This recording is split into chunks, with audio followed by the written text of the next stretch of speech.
Good morning. How are you guys this morning? Are you excited about day 10? Can you believe this is day 10? We've gone through 10 days of real food in the hopes of achieving a healthier you and me too. So I hope you've loved everything that I've shared with you the last 2 weeks. If you have, please give me some love. Let me know that you're listening. Let me know that you understand what I'm talking about, or that you get it. Let me know that you're loving the things that I'm sharing with you. I'm super excited. This has really been a good experience for me, a good journey for me to remember why I began the transition to real food probably 10 years ago. Hi, Allison. How are you? Thanks for joining me. Because I really have been doing a real foods diet for probably about 10 to 12 years. And being able to share with you those different steps and the different things that I do has just kind of reminded me of why I do it and why it's so important that we have a nutrient-dense food. Now, one of the things I keep saying every day, I keep reminding you, we can have the very best digestion possible, the best digestion in the world. But if we're not eating nutrient-dense food, we're going to be malnourished. The function of digestion is to take the food that we eat, break it down into molecules that are so small that our cells can absorb the nutrients, okay? So we can take the food that we're eating, we can take the steak, we can take the apple, we can take the salad, we can take the sourdough bread, whatever we're eating. The function of digestion is to break that food down into molecules so small that our cells can absorb it and absorb the nutrients. But if the nutrients aren't there, the cell's not going to be able to absorb something that's not there. It's going to do the best that it can. In fact, the body is so wise that there are some nutrients that if we don't consume it, the body will actually make it itself. Hi, Lisa. How are you? Good to see you. Thanks for joining me. So the body is so smart that there are some nutrients the body will actually make out of something else. But if the food that we're eating doesn't have the nutrients that our body needs to be healthy, it's going to struggle and we're going to be malnourished. So I really hope that you guys have enjoyed these 10 days to real food and a healthier you. I have really loved sharing with you the things that I do and the things that my family does. So today is the last day. Before we get into the topic, I want to give you a couple of tips. First of all, I've shared 10 steps in 10 days. Woo! That is huge. It takes more than 10 days to change. And what typically happens is that people get really excited about converting to a whole foods, real foods diet, and they just go gung-ho. And then they start to get overwhelmed. So what I'm going to suggest is after we finish today's class, okay, I want you just kind of let things settle. And when you're ready, hopefully Monday, start again with day one. Watch day one, do day one. So day one was switching from refined white salt to unrefined all natural sea salt. Do day one, switch your salts. And then when you're comfortable with that, when that has just become a part of who you are and you wouldn't even think about using the unrefined sea salt unless it was an absolute emergency, go to step two. And step two, if I remember correctly, was healthy fats. Start getting those healthy fats. Be comfortable with the healthy fats. And then once you're comfortable with the healthy fats, go to step three and take it a step at a time. Don't try and do it all in 10 days. Now, if you're able to, awesome, more power to you, but I don't want you to get overwhelmed. I don't want you to get discouraged. Take it. I forgot to turn my cell phone off. Sorry about that.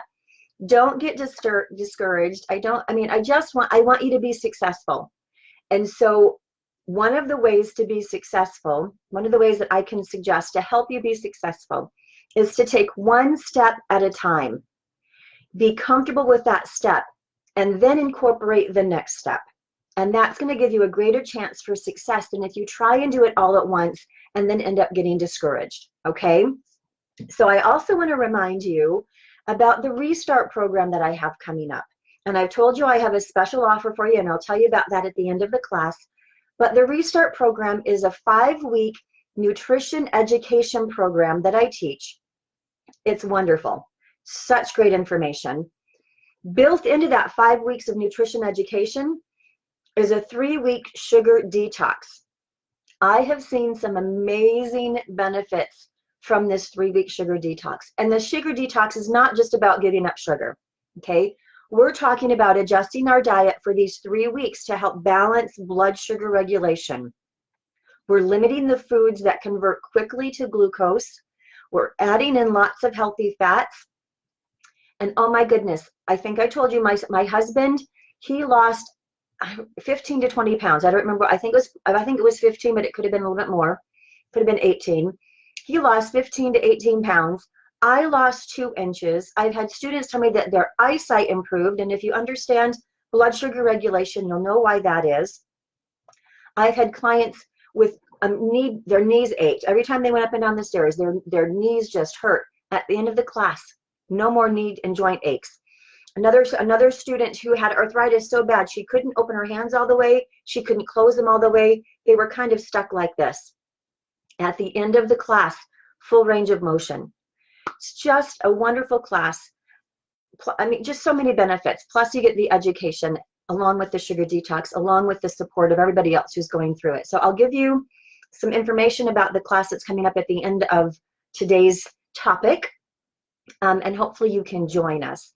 So today, day 10, I have a big mint in my mouth so I don't start coughing, but if you're wondering what in the world is she holding in her cheek, that's it. That's just the way it is. So day 10, we are talking about real, raw dairy. Okay, so step 10 is going to be real, raw dairy. Now, why in the world would I want to drink raw milk? Well, we've talked before, all for the last 2 weeks about garbage in, garbage out, and how when we put garbage into our bodies, we can't expect our bodies to be healthy, right? We've talked about how when we put garbage into chickens, we can't expect chickens to give us eggs that are healthy. Well, the same thing applies to milk.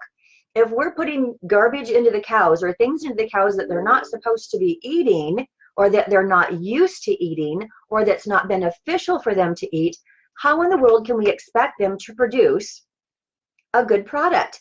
So there is a difference between cows that are being fed to produce raw milk and cows that are being fed to produce pasteurized milk. And we'll talk a little bit about that today too. But there really is some benefits to raw milk from cows that are fed grass. Okay, so whole raw milk from grass-fed cows actually have an abundance of nutrients. They have more nutrients than milk from cows that are not on pasture, that are not fed with grass. Okay, so raw milk has lots of nutrients. It has high levels of vitamins A, the B vitamins, even vitamin C, vitamin D, vitamin E, vitamin K. So yes, you'd expect that it would have some wonderful fat soluble vitamins like that A, D, E, and K.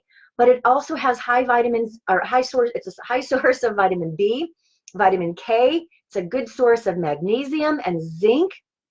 So it's very nutritious, right? It also contains beneficial bacteria.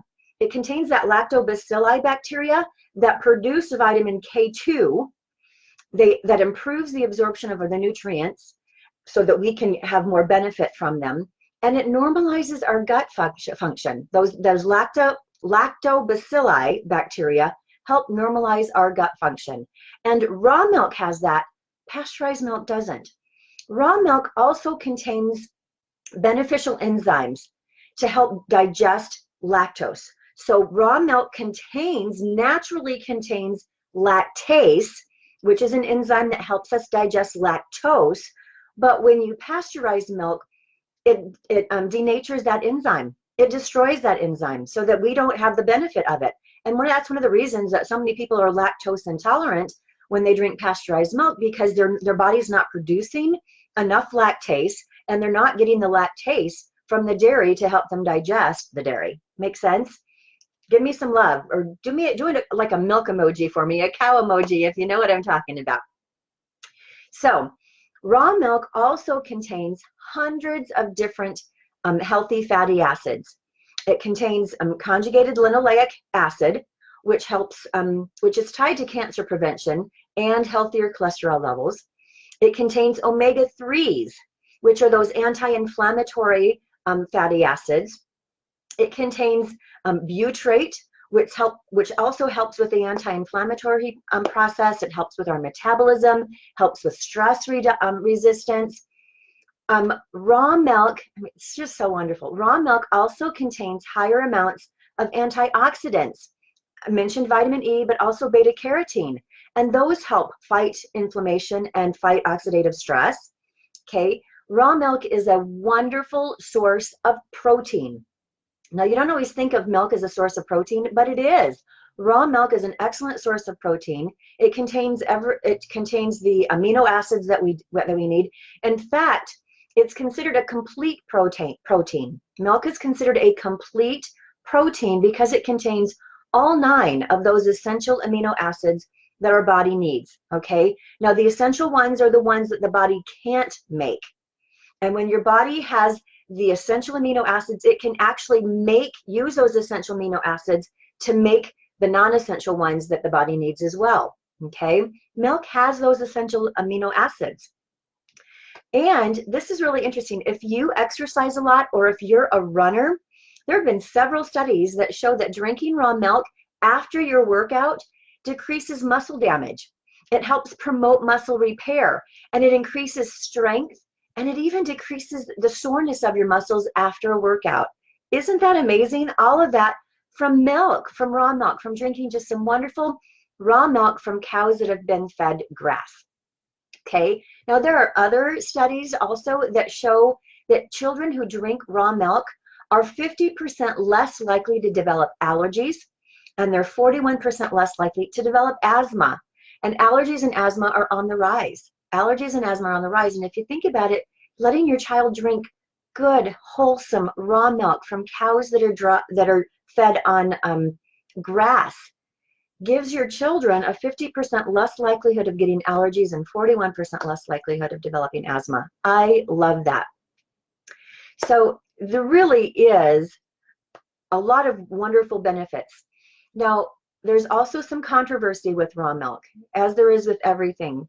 And the CDC keeps coming out with studies that say that, you know, there's dangers to raw milk. Well, okay, there's dangers to eating cantaloupe, right? There's dangers to eating salad.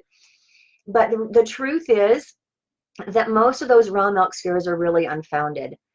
There was a medical researcher, Dr. Ted Beals, and after doing the research on raw milk, he said that you're actually 35,000 times more likely to get sick from any other food that you eat than you are from raw milk, right? And the CDC reports about 48 million foodborne illnesses each year. So 48 million people get sick from food each year, and only about 42 of them are caused by, those illnesses are caused by raw milk.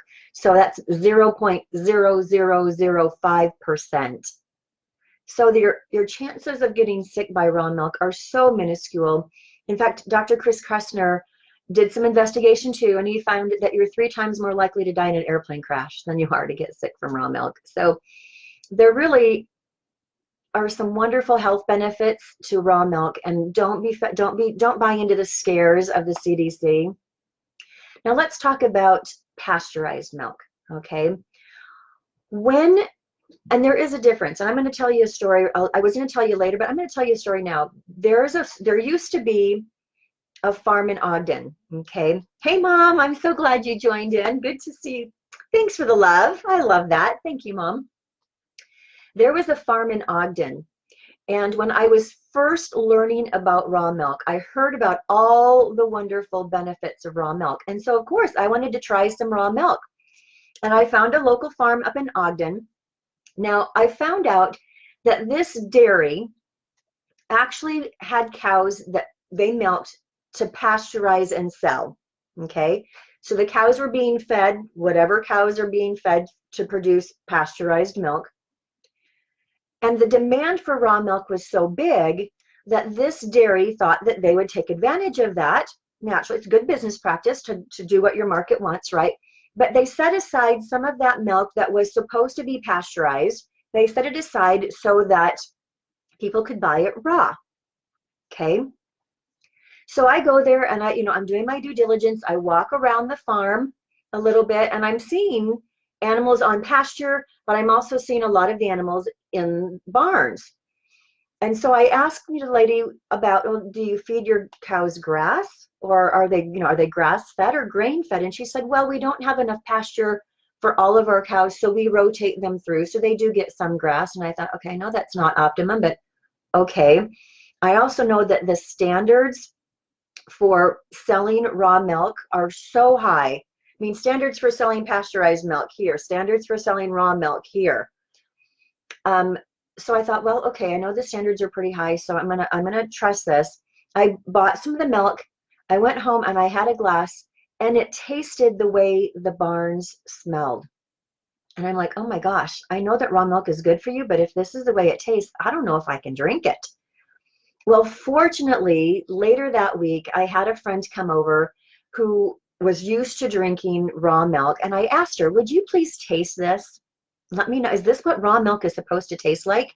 She took one sip, she dumped it down the drain, and no, this is not good raw milk. Well, the state ended up shutting down the dairy, at least the raw milk part of it, because they didn't meet the standards. They couldn't meet the high standards for selling raw milk. Their milk met the standards for pasteurization, because anything that was in there that wasn't safe for us, when you pasteurize it, most of it gets killed, right? So it was poor quality milk, but because it was going to be pasteurized, they could still sell it. To me, that's a real testament to how healthy and the quality, the standards and the quality of real raw milk. Real raw milk is so much higher in quality than pasteurized milk. And there's a difference in what they feed them too. Cows that are being milked to produce raw milk are typically fed grass. That's what you want. When you're looking for a good source, you want cows that are being fed grass in spring, summer, and fall, right? They might get a little bit of grain at milking time, but you don't want them to have soy, and you don't want them to have some genetically modified corn, right? In the winter, they're usually fed silage, which is a fermented grass, or they're fed hay, which is a dried grass, and they're fed root vegetables and things like that. Whereas and they're outside. They're allowed to be outside. The cows that are raised to provide milk to be pasteurized, boiled, they're usually raised in barns where they don't see daylight, on concrete floors. And I mentioned yesterday that there is a huge difference in lifespan. Cows that are raised on grass and pasture can usually go through 8 to 10 lactation periods, or lactation periods, which means 10 to 12 years of life cycle. So they can go through 8 to 10 births, whereas the average lactations for a cow that's being raised for pasteurized milk, the average is 1.8. So around an average of 2 lactation periods, and then they get so ill that they're butchered and then sold, the meat is sold. So there's a difference in the health of the cow. And when there's a difference in the health of the cow, you know there's going to be a difference in the quality of the product. Now, when they pasteurize milk, it does reduce contamination by pathogens. Yes, that's what they do it for, because the milk has pathogens. When you introduce grain to a cow's diet, you introduce more bacteria to the cow, which then produces more bacteria and more pus and more infection in the milk. Cows that are raised conventionally are given hormones, they're given antibiotics, they're given steroids to increase production. Even if they're not given that human growth hormone, they're still given other things to increase milk production, okay, which shortens their lifespan as well. But in addition to killing the number, reducing the amount of pathogens in the milk, pasteurization also kills that beneficial lactobacilli that I talked about earlier, the one that produces vitamin K2, that improves the absorption of our nutrients, and that normalizes our gut function. So when we pasteurize the milk, Yeah, we're getting rid of or reducing some of the pathogens so that they're in acceptable levels, but we're killing the beneficial bacteria that help our body. And when we pasteurize milk, it also denatures those fragile milk proteins, right? And it neutralizes the enzymes that lactase is killed because, and remember, lactase helps us digest lactose, right? And it decreases the levels of vitamin B. It increases the levels of vitamin C. It decreases iron. It decreases calcium in the milk. And a lot of times the contamination actually occurs after the pasteurization, and it leads to outbreaks of some serious infections. So with pasteurized milk, the enzymes are inactive, the probiotics or the beneficial bacteria are destroyed, the healthy fats in the milk are altered, the proteins are altered, vitamins are destroyed, calcium is inhibited, and so we don't have that wonderful healthy product that we get from raw milk from cows that are fed on grass. Now, when you're getting raw milk, you want to be very careful of the source. You want to know what they're feeding it. You don't want to, you don't want to get some milk that's supposed to be pasteurized and just being set aside because people want raw milk, and so the farmer's trying to make some money, which you can't blame the farmer, but you want a farmer who's understanding the cows, that lets the cows be outside where they're supposed to be a cow, that's feeding them grass, that's giving them the nutrients that they need, that has clean procedures. And, you know, of course, there's the testing restrictions too. I really don't think I don't think it's a mistake that the scriptures talk about a land of milk and honey. Milk is a product that is so nutritious when the cows are fed what cows are supposed to be eating. Milk is really a wonderful, wonderful product for all of us to be consuming, so long as the cows are treated and fed what they're supposed to be fed. Okay? Now, where can you get raw milk? I'm going to put some sources in the comments because, good for you, Mom, there's actually a raw milk dairy in Vandalia. There are 2 other raw milk dairies for goat's milk that are in Cass County. But there are, I'm going to give you a link where you can find, no matter where you are, you can find some local sources for raw milk. Okay, I'm going to put those down there.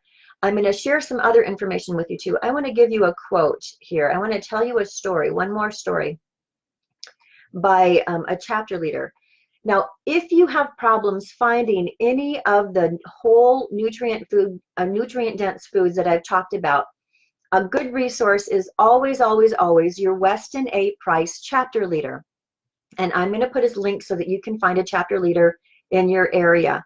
Weston A. Price was a dentist who did studies and discovered the benefits of real nutrient-dense food on your health back in the early 1900s. That's a wonderful book if you haven't read it. His book is Nutrition and Physical Degeneration.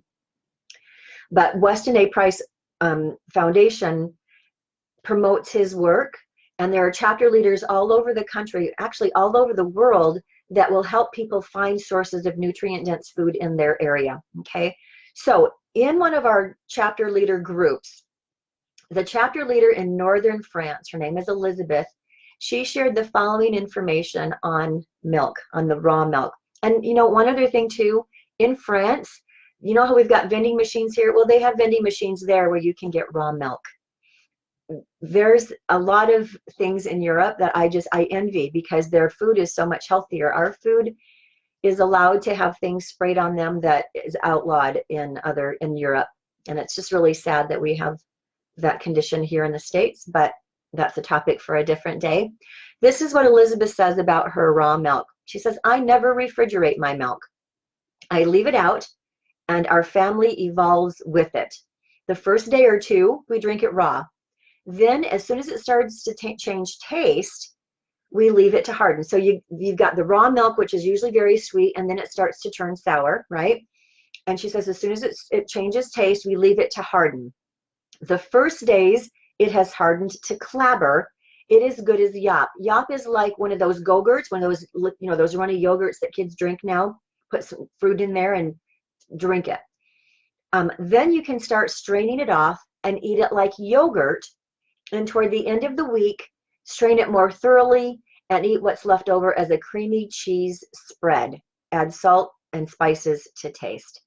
And when she wrote that, I thought, oh my gosh, that's what a beautiful reminder of the way our ancestors must have eaten before there was refrigeration. Most people had a milk cow, and traditional cows produce 4 to 7 gallons of milk a day. The ones that we have now are bred for major production. They produce like 13 plus gallons of milk a day. But traditionally, cows produced 4 to 7 gallons of milk a day. And so they would have this milk. Of course, they'd make butter, they'd use other things, but they didn't have refrigeration. And so they would evolve with the milk. And I have some really fun old cookbooks that I found from pre-World War I. And then the recipes, I love looking through the recipes. They talk about, they have recipes that call for milk and recipes that call for milk and recipes that call for sweet milk. So obviously the sweet milk was the milk that they got was fresh milk. And then the regular milk, what they called regular milk, was milk that had become more sour. And I love what she says about just evolving with the milk. Now we don't do that. We keep it in the refrigerator and we drink it. It's sweet milk the whole time. My husband and I, between the two of us, we go through 4 gallons of milk a day, and that's when we're not doing our milk kefir. When we're doing our milk kefir, we usually go through probably 5, or maybe even a little bit more. But we go through probably 3 to 4 gallons of milk a week. Did I say a day? I meant a week. 3 to 4 gallons of milk a week, just the two of us. We love our milk. It's so nutritious. It's so good for us. So here is your challenge for today. Your challenge is to find a source of real raw milk and talk to the farmer. Find out how they raise their cows. Find out about their milking operation. Find out about the standards in your state. Now, some states, raw milk is available in most states. Some states require that you own a portion of the cow, and so the states will do what they call, not the states, but the farmers will do what they call herd shares, where you actually buy a portion of a cow, and then you can get the milk. Here in Utah, I feel very blessed. There are stores that sell raw milk. Now, our state does say that if the store sells raw milk, it can't sell pasteurized milk because they don't want people going in there and accidentally getting raw milk when they meant pasteurized milk. And in our state, there has to be a continuous trail of ownership. So the person that owns the cow has to own a portion of the truck that transports the milk, and has to own a portion of the store. So a lot of the stores are actually owned by the farms, but there are stores. The Real Foods Market you can buy raw milk there. But a lot of the farmers will just have a farm store right there at the farm. There are several of them. We like to go to West Jordan and get our milk there. But your challenge for today is to find a source of real raw milk in your area and talk to the farmer about their procedure. Find out the laws and try a gallon of real raw milk. Now, there are some people who have an aversion to raw milk, and hopefully I've eliminated some of your aversions. I do want you to be aware. I'm going to share one more story with you. There was a time before I drank raw milk that I love milk. So even when we were drinking pasteurized milk, we would still go through a lot of milk, because I would drink milk every morning with my breakfast, and I would drink milk every evening with my dinner, and then I'd sometimes even have some milk in the evening, like as a snack with something, right? But I had a headache every single day, and I didn't really think too much about it. It was just like this dull ache in the back of my head every single day. And I thought, well, I'm a single mom. I have a high stress job. Of course I have a tension headache every day. And it was just a normal part of my life. Well, eventually I found raw milk. And after drinking raw milk for a few months, I realized, I woke up one day and I was just trying to, I didn't wake. One day I realized I haven't had a headache for a while. And I thought, well, okay, I've changed jobs. My job isn't as stressful. I'm now not single anymore. I'm not a single mom. Now I'm married. I don't have as much stress. That's probably why I don't have this constant headache all the time, right? Well, a little bit later, we ran out of our raw milk. Okay, so we only go to pick it up at the farm once a week. And we ran out probably on Monday, I think it was. I think it was Monday that we ran out, and we go get our milk on Thursdays. And I didn't want to wait 3 days to have milk because I love it. So I went to the store and I bought the best milk that I could find, meaning the most expensive and always whole milk. You never want 2%. You never want skim milk. So I got the best whole milk that I could find, which I think at that time was Cream of Weber. And I came home and I had milk that afternoon for lunch. I had milk for dinner. And by that evening, I had this headache again. And I hadn't had a headache for a very long time. And so I remember thinking, wow, I've got a headache. I haven't had a headache for a while. Wonder if I mean, I guess it's been kind of a busy day, but wow, that's really strange. And then I thought, well, I'll go to bed tonight and it'll be gone in the morning. I woke up the next morning and I still had a headache. I had my milk for breakfast. And I remember being in the shower and I'm shampooing my hair and I'm thinking, okay, I have a headache. I've not had a, have I changed soap? Have I changed something that I'm eating? What have I done differently? And the only thing that I'd done differently was go get this pasteurized milk. And so I started doing some testing and discovered that it was something that they were feeding the cows, something in the feed for the cows altered the milk, ended up my body not responding very well to it and giving me a headache. It took, I don't remember if it was 2 days or 3 days of not drinking the pasteurized milk before that headache went away. It took that long for that toxin to get out of my body. Now, there is one pasteurized milk that I've been able to find that does not give me a headache, and that's the Winder Dairy brand. But boy, you know, if I have a choice, I'm drinking raw milk. That's my milk of choice. And if I have to, for whatever reason, I'll either do without, or if the Winder is available, then I'll do that. But your goal is to find a source. Your challenge for today is to find a source of real raw milk, talk to the farmer, and try some for yourself. Thank you so much for joining me. I wanted to tell you about the Restart program and that special offer that I'm going to be sharing with you. The Restart program is that 5-week nutrition education class, right? It has a 3-week sugar detox built in. Lots of benefits. I've talked to you about weight loss. I've talked to you about inches lost. I've talked to you about improved vision. I've talked to you about joint aches. I've talked to you about arthritis. All those success stories. There's more success stories on my website, and I'm going to be sharing the link to that with you. The 5-week class is $150. For members of the Mind, Body, and Soul community, I'm going to take $50 off. In fact, I'm going to take $51. It's going to be $99 for you to take this 5-week class with me. That's less than $20 a week for this 5-week class that you come and take with me. So I'll put the coupon code in there for you. I'd love for you to join me in the Restart program. I think you'll love it. In fact, I know that you'll have benefits from it. Thank you so much for joining me. Thank you for the love. If you have any questions, put them in the comments. I'll be putting links in the comments of where you can find raw milk in your area. I'll be sharing some links for some of the benefits of raw milk if you want to know more about it. I do want to tell you, you've probably heard of Dr. Axe. You've probably heard of Dr. Mercola. Those are both of those are two well-known doctors in the health and nutrition world. They both recommend raw milk. So if you don't take my word for it, take Dr. Axe's word, take Dr. Mercola's word, but just really try it for yourself. I think you're going to love it. Hi, Susan. It's so good that you joined me at the very end. Glad to see you anyway. I'm going to put those resources for you in the comments. If you have any questions, let me know, and I hope to see you in the Restart program. See you soon. Bye-bye.